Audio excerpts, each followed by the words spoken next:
నమస్తే, ఇది జనం గొంతు. నేను మీ అనిల్ దేశాయ్.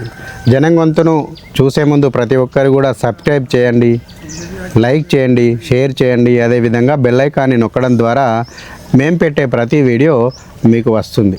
తాజాగా గతంలో 2012లో అప్పటి మన్మోహన్ సింగ్ ప్రభుత్వం ఆధ్వర్యంలో హిందువుల నెత్తిన బండ పెట్టడానికి, హిందువుల గొంతు నొక్కడానికి హిందూ కోడ్ పేరుతో, అంటే హిందువులకు ఏదో లాభం చేస్తున్నామనే విధంగా హిందూ కోడ్ బిల్ పేరుతో ఒక బిల్ తీసుకురావడానికి ప్రయత్నించింది.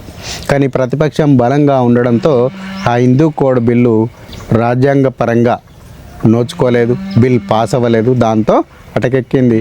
రేపు రాబోయే రోజుల్లో మళ్ళీ కాంగ్రెస్ పార్టీ అధికారంలోకి కనుక వస్తే ఖచ్చితంగా ఆ హిందూ కోడ్ బిల్లును తీసుకువచ్చే అవకాశం లేకపోలేదు. ఎందుకు అంటే హిందూ కోడ్ బిల్ తీసుకొస్తున్నామని కూడా ప్రజలకు తెలియకుండానే వాస్తవంగా మనం కూడా చూడాలి.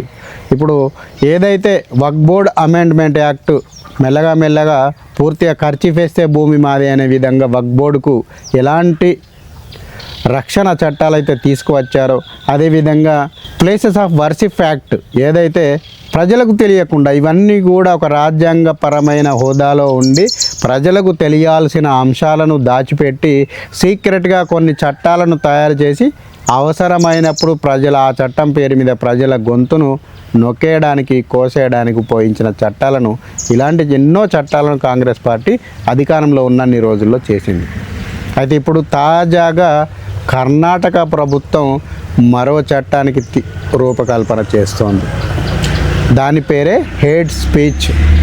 అంటే ఏదైనా అవతలి వ్యక్తికి ఇబ్బంది కలిగించే మాటలు మాట్లాడితే ఆ చట్ట ప్రకారంగా వారిని శిక్షించవచ్చు. శిక్ష అంటే సామాన్యంగా ఉండదు. ఆ చట్టం రూపొందాల్స్తే దాదాపు 10 లక్షల రూపాయల జరిమానా, 10 సంవత్సరాల వరకు నాన్ బెయిలబుల్ వారెంట్. దాని మీద ఈ కనీసం విచారణ కూడా ఉండదు. అలాంటి బలమైన చట్టాన్ని ఇప్పుడు కర్ణాటక ప్రభుత్వం తీసుకురావడానికి ప్రయత్నం చేస్తూ ఉంది.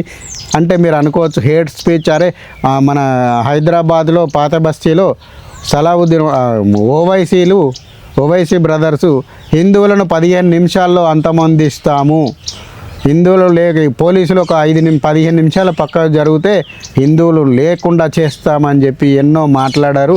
అటువంటి వాళ్ళ కోసం ఈ చట్టం పనిచేస్తుంది కదా అని మీరు అనుకోవచ్చు. వాస్తవంగా మైనారిటీల రక్షణ కోసం వారికి ఎలాంటి ఇబ్బందులు కలగకుండా ఉండడానికి తీసుకువచ్చేదే హేట్ స్పీచ్.